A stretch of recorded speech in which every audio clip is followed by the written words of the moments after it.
NDA exam 60 दिनों में भी क्लियर किया जा सकता है। ये जेई या नीट नहीं है कि बहुत ही डीप लेवल की प्रिपरेशन चाहिए हो। अगर आप 60 दिनों को एफिशिएंटली यूज करोगे प्रॉपर एक स्ट्रेटेजी के अंडर, तो definitely you can crack this examination.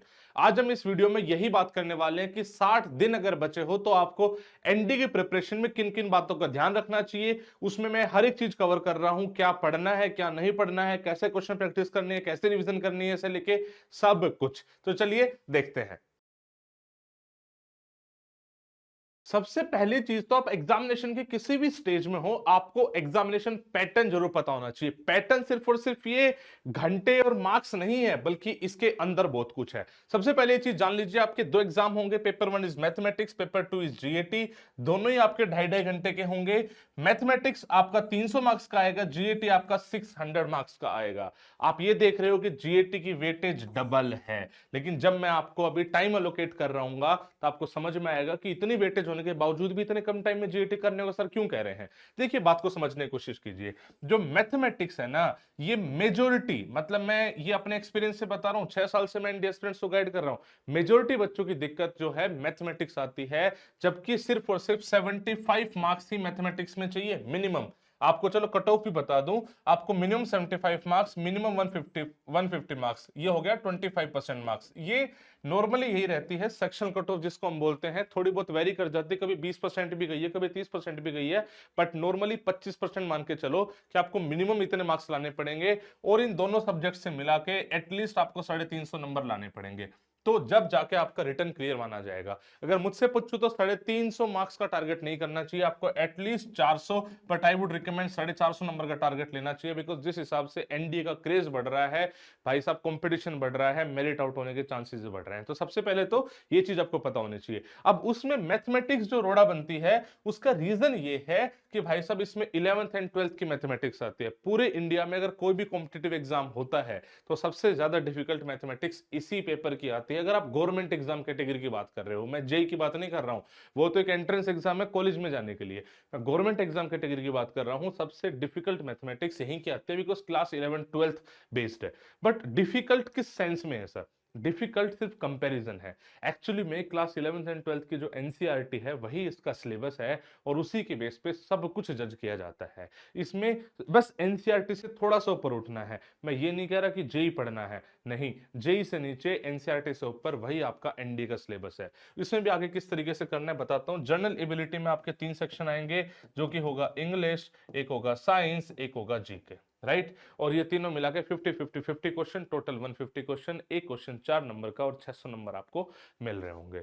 अब सर बात आती है कि आपको करना कैसे है। सबसे पहली एंड इंपॉर्टेंट चीज, आपको मैथमेटिक्स पे फोकस ज्यादा रखना है। अगर आपकी मैथमेटिक्स वीक है तो आई वुड हाईली रिकमेंड कि आप जितना भी टाइम एलोकेट करें, सपोज करो दिन में 8 घंटे करोगे, सपोज करो दिन में 12 घंटे करोगे, तो 50% of your time should go to mathematics. हम जो अपने ऑफलाइन बैच पढ़ाते हैं या ऑनलाइन बैच पढ़ाते हैं, हम मैथमेटिक्स की 2 क्लास रोज रखते हैं।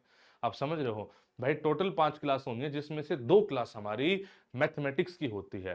बिकॉज हमें पता है उसकी वेटेज, हमें पता है बच्चे की परेशानी। तो मेरा कहना यह है कि जैसे भी आप पढ़ रहे हो, आप ऑनलाइन पढ़ रहे हो, ऑफलाइन पढ़ रहे हो, खुद से पढ़ रहे हो, किसी प्लेटफॉर्म से पढ़ रहे हो, लेकिन अल्टीमेटली आपको 50% of your time should be towards mathematics. और उसमें भी क्या करना है, उसमें भी आपको हाई वेटेज चैप्टर्स। अगर आप कमेंट सेक्शन में लिखोगे सर आप इंपॉर्टेंट चैप्टर्स की वीडियो बना दो, या फिर इंपॉर्टेंट चैप्टर लिख दोगे, तो मैं जरूर बना दूंगा, लेकिन आपको हाई वेटेज चैप्टर्स पर फोकस करना है, जिसमें सिर्फ और सिर्फ थ्योरी नहीं, आपको रोज एमसीक्यू करने हैं। And the most important PYQ आप छोड़ नहीं सकते। सपोज करो आपने 15 से 20 चैप्टर सेलेक्ट कर लिए कि भाई मैं इन चैप्टर्स को ही बस पढ़ने वाला हूं। वो चैप्टर कौन से होंगे? वो चैप्टर होंगे जो हाई वेटेज कैरी करते हैं। एटलीस्ट आप 150 से 200 नंबर का सिलेबस करो, उसके हिसाब से देखो कौन कौन से चैप्टर्स आपको चाहिए होंगे, उनके एमसीक्यू प्रैक्टिस करने हैं, उनके ही पीवाईक्यू प्रैक्टिस करने हैं। एक चैप्टर उठाया, एग्जाम्पल कॉम्प्लेक्स नंबर, चैप्टर उठाया, उस चैप्टर की पूरी थ्योरी पढ़ी। थ्योरी पढ़ने के मल्टीपल तरीके हैं। जैसे आप सपोज करो हमारे कमांडो बैच से पढ़ रहे हो या अग्नि बैच से पढ़ रहे हो, तो आपने उस चैप्टर की क्लासेस ली, क्लास लेगी, आपकी सब सारी क्लियरिटी आ जाएगी। भाई कंसेप्ट क्लियरिटी तो एलडब्ल्यूएस जाना ही जाता है उस चीज के लिए कि मिनिमम टाइम में मैक्सिमम यूटिलाइजेशन कैसे करते हैं। खैर, मान लो आपको वो चैप्टर समझ में आ गया, कुछ क्वेश्चंस तो क्लास में कराए जा रहे हैं, कुछ क्वेश्चंस आपको असाइनमेंट में दिए जा रहे हैं या फिर आपको पीवाईक्यू करने हैं, तो आपने कॉम्प्लेक्स नंबर का पीवाईक्यू उठाया और देखा कि कितने परसेंटेज ऑफ क्वेश्चंस आपके हो जा रहे हैं, जो कॉन्सेप्ट आपको पढ़ाए गए उससे कितने परसेंट हो जा रहे हैं। मेरा मानना है अगर आपका 80% के आसपास मतलब हो रहे हैं, जैसे 100 क्वेश्चन आए थे 80 आपके बन जा रहे हैं, that mean chapter is okay, कोई बात नहीं, थोड़ा बहुत अगर दिक्कत है, टाइम है तो कर लो, वरना आगे बढ़ जाओ। इसी स्ट्रेटेजी को आपको फॉलो करना है। चैप्टर वाइज क्वेश्चंस आपको जरूर लगाने हैं। कॉम्प्लेक्स नंबर पूरा करा, चैप्टर वाइज उसके क्वेश्चंस लगा लो। हमने एक रफ्तार टेस्ट सीरीज बना रखी है जिसमें हमने चैप्टर वाइज क्वेश्चन दे रखे हैं, हम अपने सारे ऑनलाइन और ऑफलाइन वाले बच्चों को देते हैं। उससे क्या होता है, जो चैप्टर करा उसके साथ साथ उसके क्वेश्चन आते हैं, हमने उसमें पीवाईक्यू डाल दिए और एनडीए बेस्ड पैटर्न क्वेश्चन डाल दिए, ताकि एक ओवरऑल बच्चे की प्रैक्टिस हर एक टाइप के क्वेश्चन की हो जाए भाई, जो पूछे जा सकते हैं, जो पूछे गए हैं। आप इस चीज को खुद से भी कहीं और से कर सकते हैं, उसमें कोई दिक्कत नहीं है, लेकिन मैं आपको समरी ये बोलना चाह रहा हूं, अगर आप 10 घंटे पढ़ते हैं तो 10 में से 5 घंटे मैं बोलूंगा आप मैथमेटिक्स को देना। ये तब तक देना जब तक आप एटलीस्ट 100+ मार्क्स स्कोर ना कर रहे हो। जिस दिन आप 100+ मार्क्स स्कोर करने लग जाओ उस दिन मान लेना आपकी तैयारी हो गई है, कोई दिक्कत वाली बात नहीं है, पास हो सकते हो।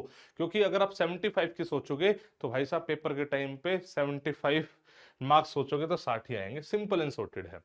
इंग्लिश, जीके, साइंस, मैं इसके लिए टाइम डिसाइड नहीं कर रहा हूं कितने परसेंटेज ऑफ टाइम आपको यहां पे देना है, लेकिन आपको अपने हिसाब से डिस्ट्रीब्यूट कर लेना है कि आपको किस चीज पे ज्यादा काम करना है। मैं एग्जांपल देता हूं, मैं हमेशा बच्चों को बोलता हूं कि साइंस पे ज्यादा फोकस करो। साइंस जो बच्चे 9th और 10th लेवल की आती है, अगर आप हमारी क्लासेस नहीं भी लगाना चाहते तो सिर्फ और सिर्फ एनसीईआरटी पढ़ लो क्लास 9 10th की साइंस की, उससे भी आपका काम हो जाएगा। और ये एक ऐसा पोर्शन है जो हमेशा स्कोरिंग रहेगा, 50 क्वेश्चन आएंगे, 50 में से 40 से 45 क्वेश्चन बहुत इजीली कर सकते हो अगर आपने एनसीईआरटी भी ढंग से पढ़ रखी हो। तो मेरा फोकस रहता है आप साइंस पे मतलब उसको फुल प्रूफ कर लो, बहुत ही आसान है। क्योंकि उसके अलावा इंग्लिश में मैं बोलता हूं कि अगर आपने पहले से काम करा हुआ है तो आपको इंग्लिश पढ़ने की नीड भी नहीं होगी। बहुत सारे बच्चे ऐसे होंगे जिनकी इंग्लिश ऑटोमेटिकली ठीक है, उनको ये नहीं पता रूल कौन सा है, लेकिन उनका इंग्लिश में नंबर आ रहे होंगे, क्योंकि भाई वो एक बेस है ना। इंग्लिश एक लैंग्वेज है, सब्जेक्ट नहीं है, वो एक लैंग्वेज है, राइट। तो इसमें करना क्या है, एक पीवाईक्यू उठा लो, एक पेपर उठा लो और उस पेपर को सोल्व करो भाई,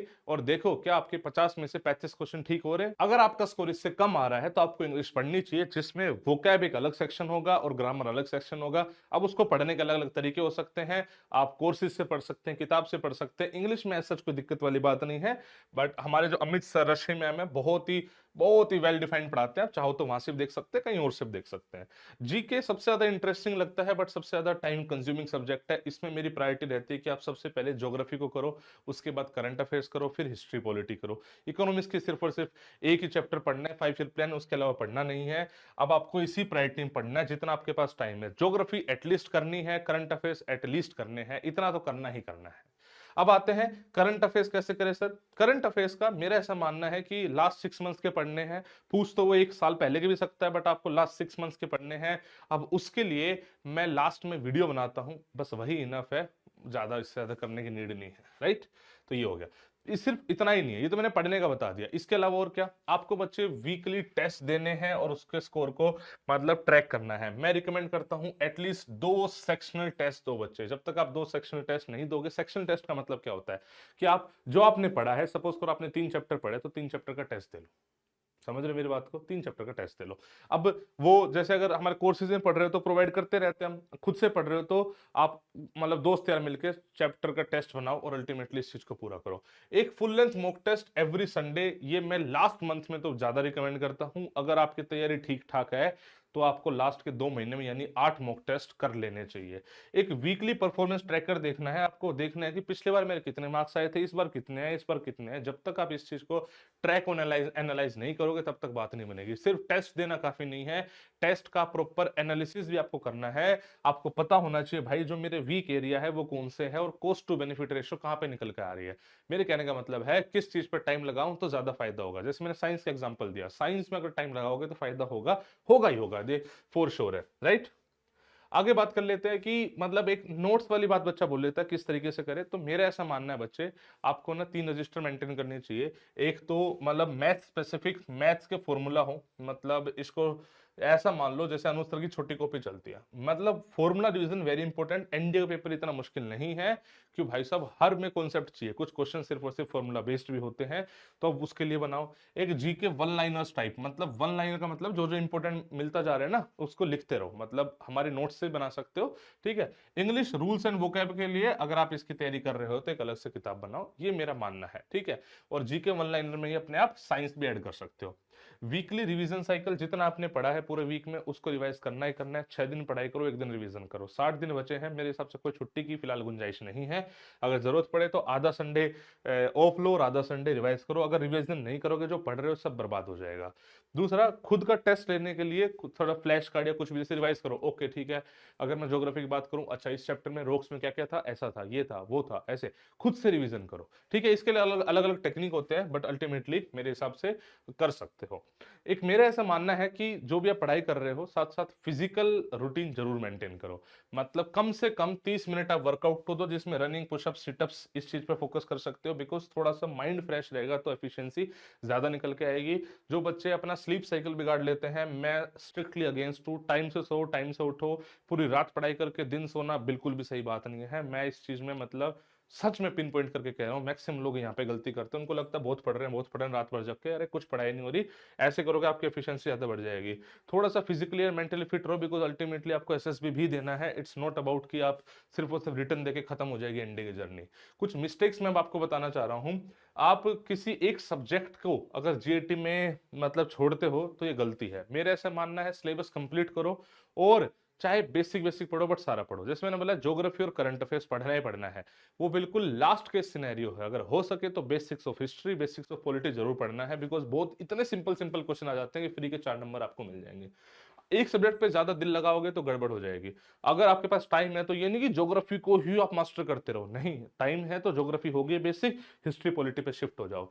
आप सिर्फ थ्योरी करोगे तो दिक्कत रहेगी, खास तौर से मैथमेटिक्स के लिए है बच्चे।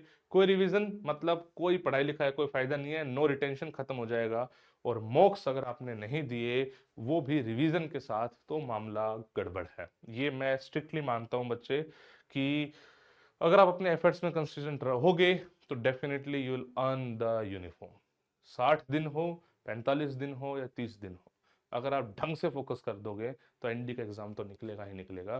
बिकॉज सिर्फ इस इतने दिन की एक्चुअल पढ़ाई नहीं होती, पढ़ाई तो आपकी बहुत पहले की है, बस इसमें तो आप ब्रशअप कर रहे हो। और मैं आपको लालटेन लेके रास्ता दिखा रहा हूँ, इस रास्ते पे चल ले, तेरा काम हो जाएगा। आई होप आपको वीडियो से सीखने को मिला होगा, and I wish you all the best बच्चे। जय हिंद, जय भारत।